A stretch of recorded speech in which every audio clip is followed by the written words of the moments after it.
پوچھا گیا کہ جنت کتنی دور ہے؟ آپ صلی اللہ علیہ وسلم نے فرمایا، جنت 2 قدم پر ہے، پہلا قدم نفس پر رکھ دو، دوسرا قدم جنت میں ہوگا۔ سبحان اللہ۔ امام ابو حنیفہ رحمۃ اللہ علیہ ہر قسم کے مشتبہ مال سے بڑی شدت سے بچنے کی کوشش فرماتے تھے۔ کتب تاریخ میں درج ہے کہ ایک بار اپنی دکان کے کپڑوں کے تھانوں میں سے ایک تھان میں کوئی نقص تھا۔ اپنے شریک حفص بن عبد الرحمن کو ہدایت کی کہ جب یہ تھان بیچو تو خریدار کو اس کا عیب بتا دینا۔ حفص بھول گئے، سارے تھان بک گئے، یہ بھی یاد نہ رہا کہ عیب والا تھان کس کے ہاتھ فروخت کیا ہے۔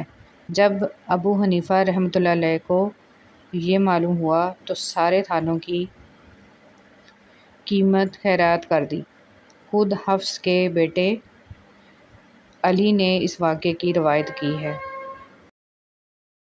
حضرت علی رضی اللہ تعالیٰ عنہ نے فرمایا، اگر تم اس وقت مسکرا سکتے ہو جب تم پوری طرح ٹوٹ چکے ہو تو یقین جانو دنیا میں تمہیں کبھی کوئی نہیں توڑ سکتا۔ یہ وہ مبارک کنواں ہے جہاں نبی پاک صلی اللہ علیہ وسلم بکریوں کو پانی پلانے جاتے تو پانی خود بخود اوپر آ جاتا۔ سبحان اللہ۔ جو شخص اپنے بھائی مسلمان کو جس میں کفر کی کوئی وجہ نہ ہو کافر کہے تو خود کافر ہو جاتا ہے۔ جنگ احد میں رسول صلی اللہ علیہ وسلم نے یہاں نماز ادا کی۔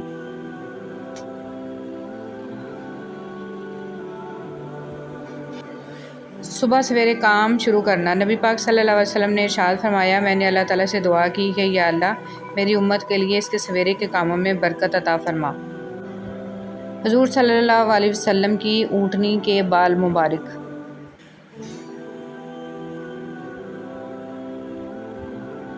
حضرت محمد صلی اللہ علیہ وسلم نے فرمایا، لوگوں پر آسانی کرو، سختی نہ کرو اور خوشی کی بات سناؤ، نفرت نہ دلاؤ۔ غار ثور۔ زمین کا وہ خوش قسمت ٹکڑا جہاں میرے پیارے نبی صلی اللہ علیہ وسلم نے قیام کیا۔ سبحان اللہ۔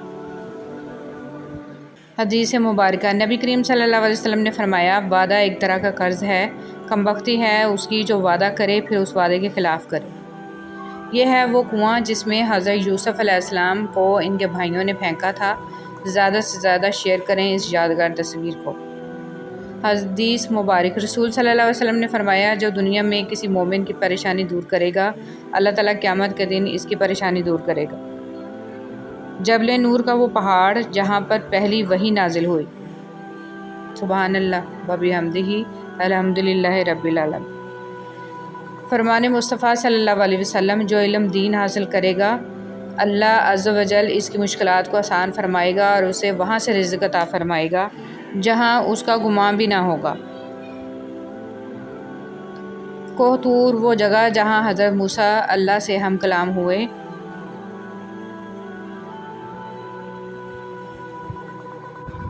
جنت میں ایک درخت ہے۔ نبی کریم صلی اللہ علیہ وسلم نے فرمایا، جنت میں ایک درخت ہے جس کے سائے میں ایک سوار 100 سال تک چل سکتا ہے اور پھر بھی اس کو طے نہ کر سکے گا۔ ان برتنوں سے اندازہ لگا لیں اصحاب رسول صلی اللہ علیہ وسلم نے بادشاہی میں بھی کس قدر سادہ زندگی گزاری تھی۔ یہ برتن اصحاب رسول صلی اللہ علیہ وسلم کے دور کے ہیں۔ اے اللہ پاک، ہماری جو زندگی گزر گئی ہے اس پر ہم تیرا شکر ادا کرتے ہیں، اپنے گناہوں کی معافی مانگتے ہیں۔ تو ہمیں معاف کر اور جو زندگی باقی ہے اس پر ہم تیری رحمت کے طلبگار ہیں۔ اے اللہ پاک، تو ہم پر اپنی رحمت کے دروازے کھول دے، آمین۔ حضور پاک صلی اللہ علیہ وسلم کا قدم مبارک۔ سبحان اللہ۔ ثواب کی نیت سے جتنا ہو سکے شیئر کریں۔ ترکی کے میوزیم میں نبی صلی اللہ علیہ وسلم کے پاؤں کا نشان، زیادہ سے زیادہ شیئر کریں۔ حضرت حسن بصری رحمۃ اللہ علیہ کے پاس ایک نوجوان آیا، کہنے لگا، حضرت دعا کریں کہ تہجد کی توفیق مل جائے۔ فرمانے لگے، اے دوست، تم دن کے اعمال ٹھیک کر لو، رات کے اعمال کی توفیق اللہ تمہیں خود دے دے گا۔ ہمارا جسم دنیا کے کاموں کے لیے راتوں کو کتنی دفعہ جاگا ہوگا، ہم ان راتوں کی تعداد بھی نہیں گن سکتے۔ اللہ تعالیٰ ہمیں اپنے لیے راتوں کو جاگنے کی توفیق عطا فرمائے، آمین۔